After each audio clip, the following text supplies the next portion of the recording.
salah satu villa favorit saya nih di sini. Cakep ya. Lihat nih. Mantap. Dusta mana ya kau nikmati.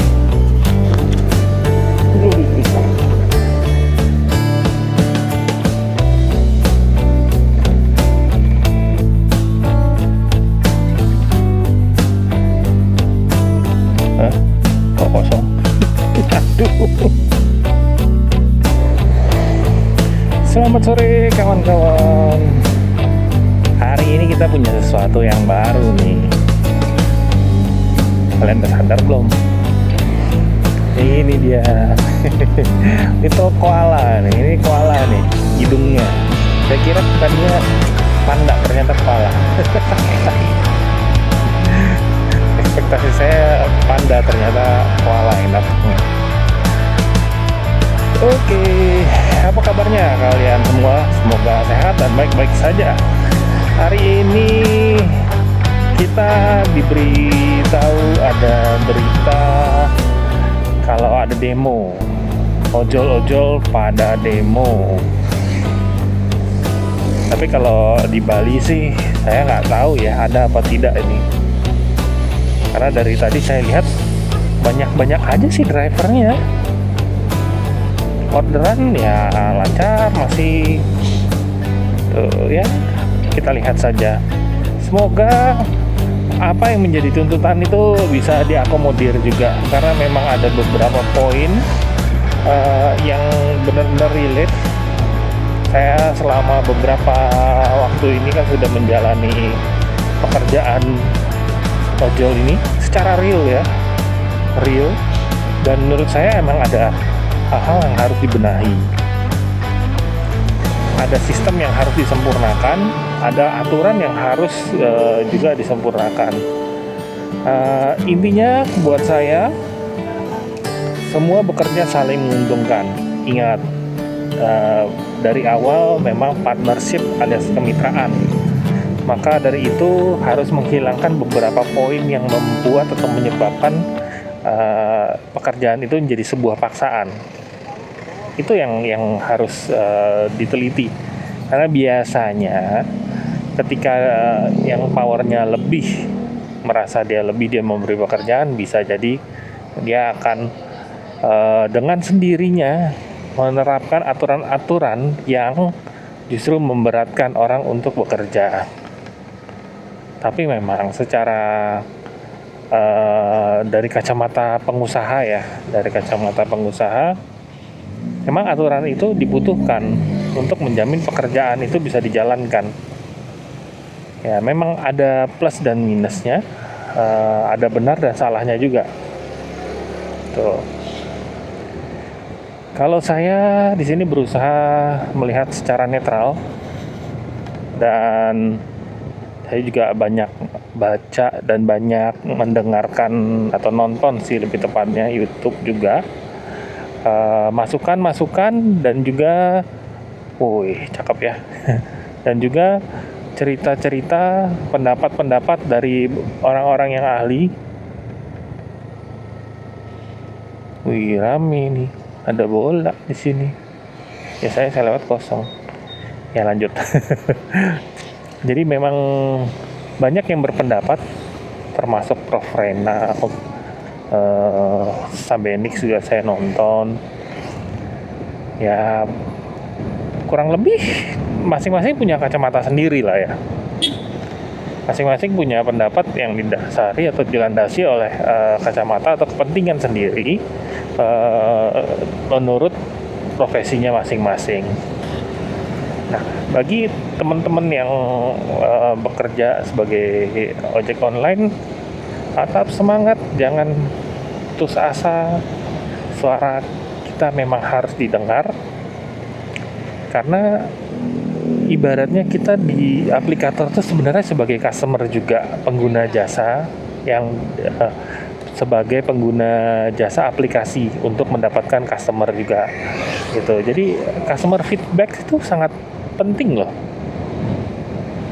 Gimana aplikator tuh harusnya berdiri sebagai penengah mediator, ya, bukan jadi sebagai penentu. Tuh. Nah, karena memang mungkin beberapa aplikasi yang masuk berasal dari luar negeri, mereka juga punya standar atau kebiasaan yang berbeda di sana, sehingga agak lebih memaksa. Perlu diingat ya, perlu dicatat dan digarisbawahi bahwa tipikal ekonomi, tipikal bisnis yang ada di luar negeri tidak sama persis dengan yang ada di Indonesia. Ada negara kapitalis, ada negara yang pahamnya komunis, macam-macam. Dan dari keberagaman itu, ketika mereka beroperasi di Indonesia, maka pemerintah harus memberikan aturan-aturan yang menjadi landasan bagi mereka untuk operasional, dan mereka harus memenuhi itu. Jalan sore romantis, olahraga. Ya, kurang lebih itulah kata hati saya. Ya, salah lebihnya coba kita nikmati pemandangan ini. Ini salah satu villa favorit saya nih di sini. Cakep ya. Bayangkan kita bisa tinggal di tempat seperti itu. Tapi sebulan aja bosan sih rasanya. Ya, everyday is holiday buat orang yang punya penghasilan tidak terbatas. Saya juga di sini berusaha mencari pekerja yang bisa membuat hidup kita lebih nikmat, lebih berarti, dan semua butuh proses. Semua butuh proses. Oh ya, balik lagi tadi saya mau nambahin sedikit nih soal aplikator. Tuntutannya kan 10%. Kalau di mata saya pribadi ya, saya rasa maksimal yang paling besar entah layanan apapun itu 20%. Wajar, jasa soalnya kan, service platform. Ketika dia lebih dari itu, maka dia diwajibkan untuk memberikan tanggung jawab yang lebih. Tuh, kita sesuaikan dulu apa sih sebenarnya yang mereka butuhkan. Masalah butuh dana, butuh uang untuk promosi dan lain-lain, itu kan jadi tanggungannya mereka, pintar-pintaran mereka untuk ngatur keuangan. Gojek rugi terus katanya. Ya, siapa sih yang mau invest di perusahaan rugi? Ntar udah mau nyampe, saya baca petunjuk dulu nih. Behind Green Leaf Cafe. Oh, itu Green Leaf Cafe-nya. Kita maju lagi sedikit. Saya off sebentar karena mau nganter.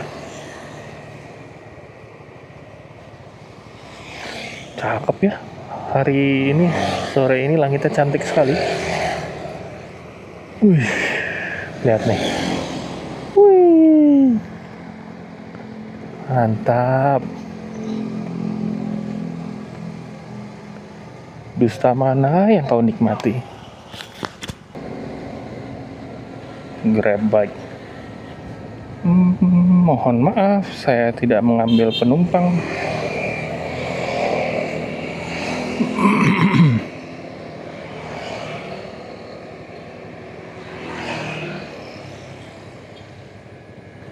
Berhubung hari ini juga tidak ada batasan untuk pembatalan.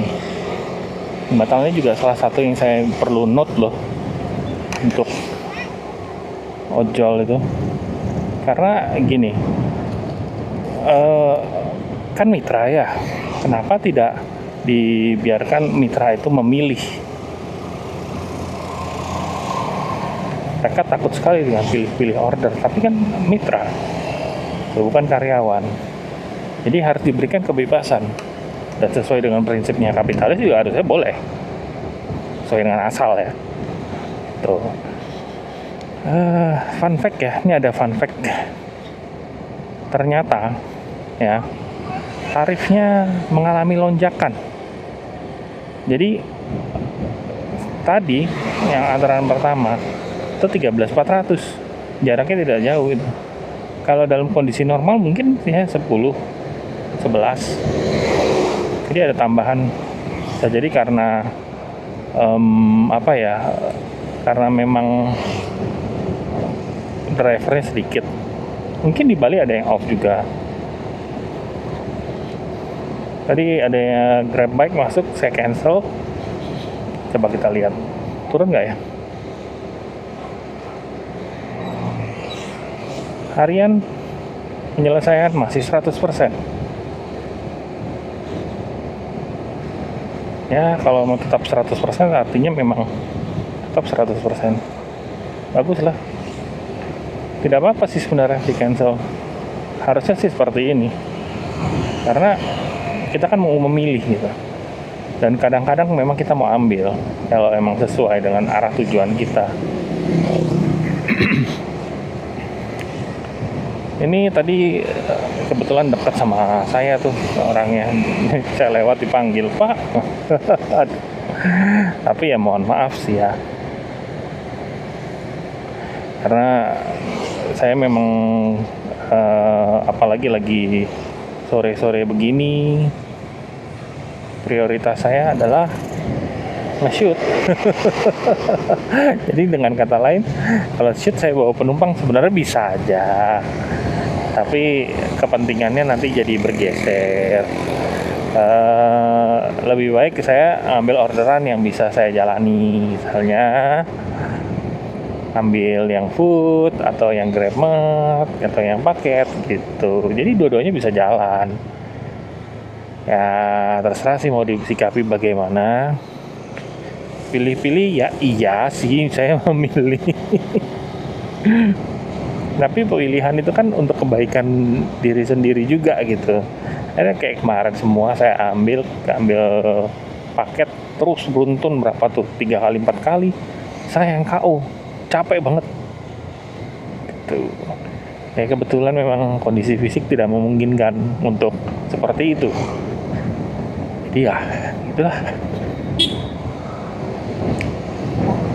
Kita balik lagi ke jalur yang tadi sambil berharap ada orderan ini makanan dari Philadelphia. Wih banyak jajanan ya. Sini main bola nih sore-sore karena banyak memang lapangan bola sih ini. Banyak yang datang. Tapi buat santai-santai juga seru sih di lapangan tuh. Kalau saya sih hobi dulu sih hobi ya kayak datang ke lapangan gitu. Tapi waktu masih di Jakarta, saya hobi datang ke lapangan ngeliatin orang-orang yang lagi olahraga sambil makan. Kalau untuk ikut olahraga sih saya tidak ya. Tapi kalau saya memang datang ke tempat olahraga, saya cari makanan. Kurang lebih gitu.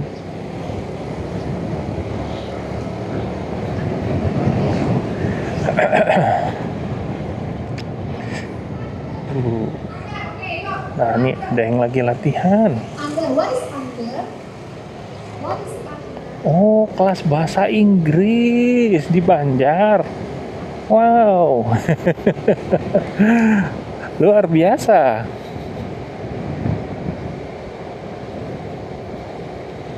Saya tidak menyangka ada kelas bahasa Inggris di Balai Banjar itu. Tapi ya bagus sih. Untuk kemajuan mereka juga anak-anak. Soalnya sekolah sekarang tuh saya agak bingung. Katanya udah SMP tapi nggak bisa baca tulis. Aduh kacau banget itu. Itu berita kapan ya? 2 mingguan apa 3 minggu lalu pas sebulan. Baru kok itu masih. Sekolah di Buleleng katanya. Waduh, kacau banget, kacau. Lucu anjingnya. Wah, langsung gagu nih. Tapi daerah sini nggak ada makanan sih. Jadi ya wajar-wajar aja. Ini jauh dari makanan. Nah, ini dari sini baru deket sumber makanan. Udah masuk lah jaraknya. Tapi kalau memang kekurangan driver ya sih harusnya dia ngeblast bahasanya anak-anak ojol tuh. Jadi kemana-mana gitu, jauh-jauh jaraknya untuk ambil tuh jauh-jauh. Itu salah satunya parameternya mereka untuk mengetahui itu.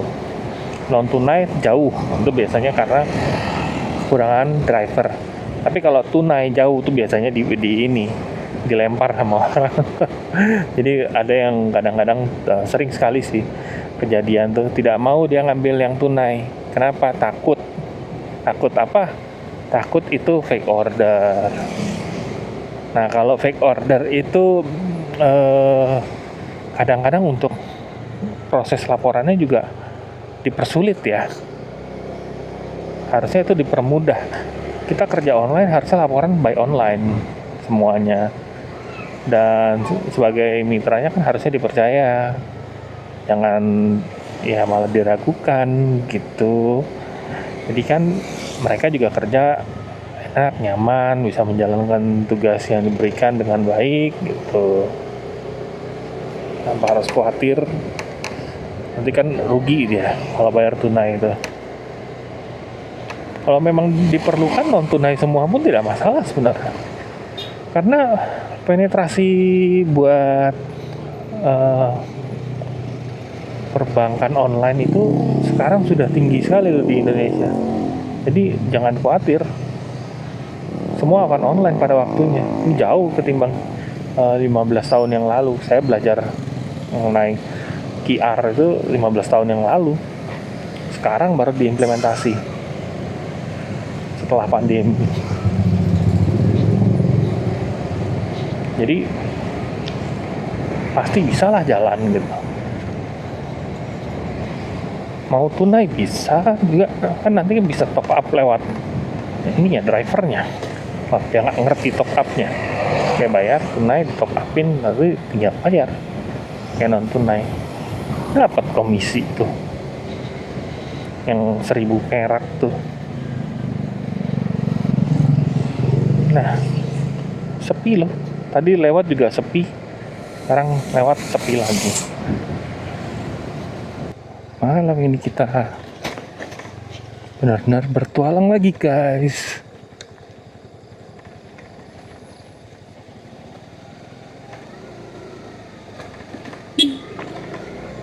Kita jalan miring.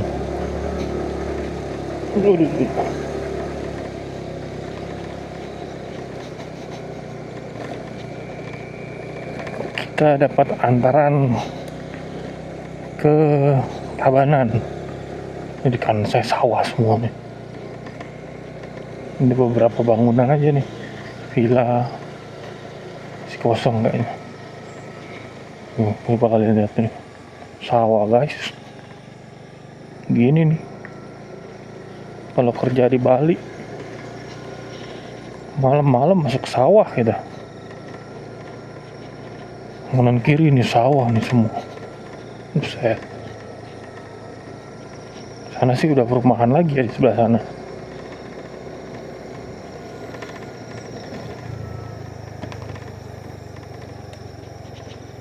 Ternyata ada yang lewat juga di sini. Peta ini dikasih shortcut kita. Ini jalan paling pendek.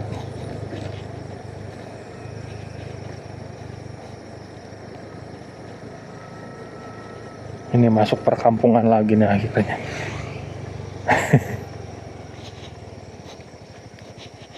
Kalau sore-sore judulnya nikmat mana yang kau dustakan. Kalau malam-malam gini kayaknya dusta mana yang kau nikmati.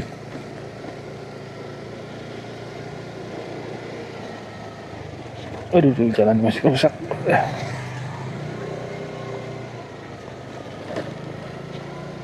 Ini jalannya kayaknya belum dibangun sih guys.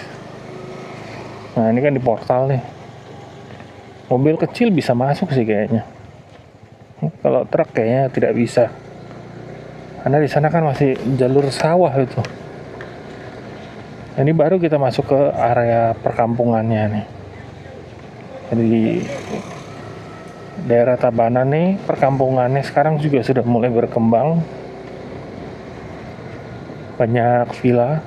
Ini saya nganter ke villa ini, Lodge in the Woods, namanya ngeri sih. Kayaknya kita masuk ke hutan tuh di depan.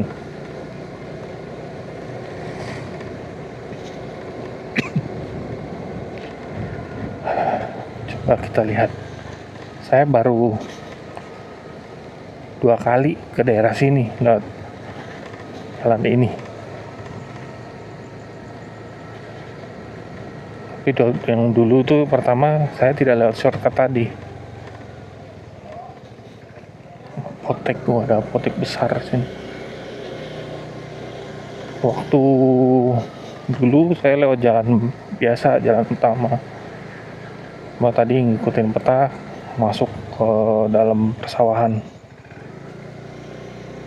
Ini kayaknya ke tepian lagi nih. Ini sekelilingnya masih sawah semua nih. Sekedar info, Tabanan itu salah satu lumbung padinya Bali. Kayaknya di mana-mana ada sawah di sini. Ini sawah semua, hamparan sampai ke sana-sana tuh sawah semua. Nah, ini kita masuk nih sawah nih. Nih, biar kalian bisa lihat nih, ini sawah semua nih. Kanan kiri sawah semua.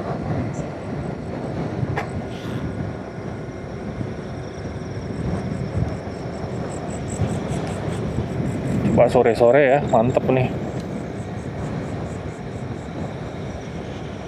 Kalau bule-bule itu mungkin mereka bosan ya dengan kehidupan perkotaan. Akhirnya mereka ketika datang liburan ke Bali, ya begini, cari tempat-tempat yang nyempil, entah di mana.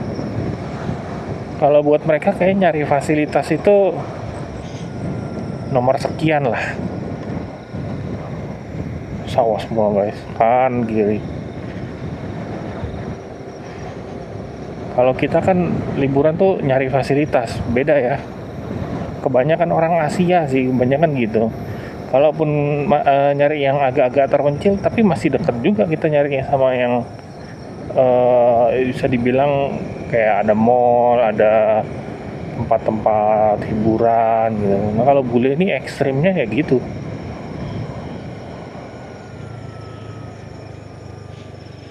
Mereka lebih suka yang tenang-tenang sekalian. Ini perumahan warga benar-benar nggak ada orang di luar guys. Dan kayak zaman dulu dibilang jam 6 sepi, udah nggak ada orang. Masuk anak-anak, diam dalam rumah.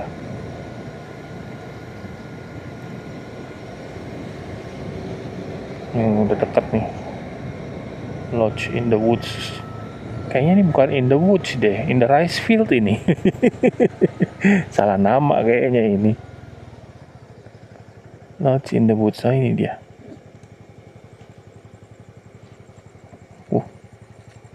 Masuk lagi ya. Masih dibangun nih.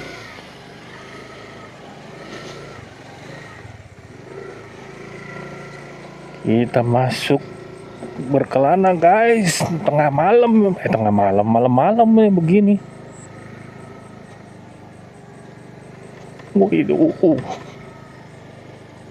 Ini kayaknya bangun kandang kuda apa ini?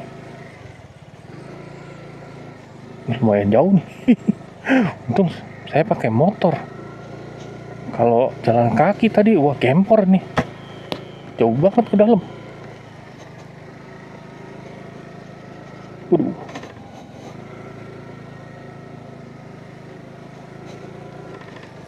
Yang terbakso banyak sekalian nih, lapar kayaknya nih.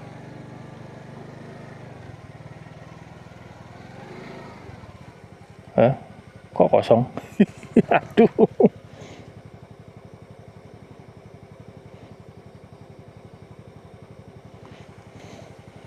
Saya tidak melihat ada bangunannya nih. Coba saya nelpon dulu.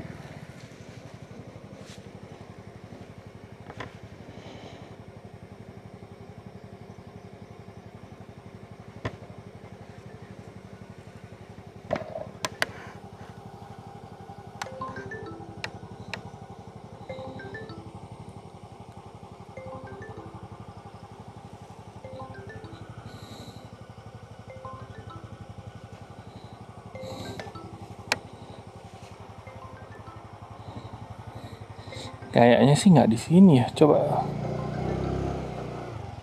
balik dulu.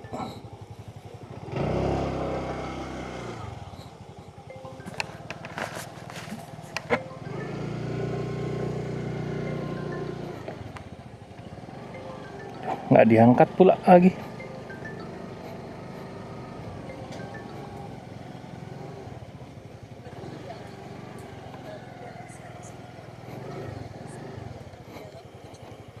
Apa ini masuk sini? Aduh. Ya ini kandang kuda nih kayaknya nih. Tapi nggak ada kudanya.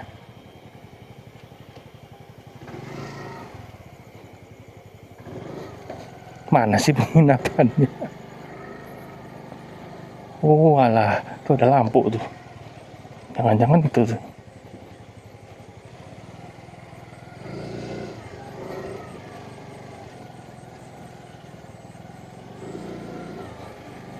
Coba kita nanya dulu di sini ya. Oh ini kali.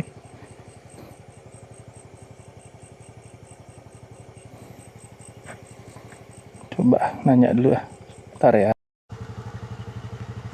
Ternyata vilanya beda lokasi. Maju lagi tadi berapa meter. Untung aja ada penduduk setempat, jadi nanya dikasih tahu. Nggak ada sign-nya, ampun. Telepon nggak diangkat, giliran udah nyampe baru dibalas. Waduh, syukur dah udah beres. Oke teman-teman, dengan berakhirnya orderan, maka sudah waktunya kita untuk pulang. Sudah hampir jam 11. Saya juga harus mengejar editan untuk esok hari. Terima kasih semuanya yang sudah menonton dan support, dan juga senantiasa memberikan like, juga jam tayang. Thank you very much. Makasih semuanya. Sekedar informasi, saya juga baru saja mengupload, berarti tadi malam ya. Kalau besok kalian lihat ini, tadi malam saya baru saja upload untuk yang review kuliner. Jadi kita mulai menjalankan planning kita satu-satu. Semoga semua dilancarkan. Oke, tanpa berlama-lama lagi, sampai jumpa di episode selanjutnya. Thank you guys.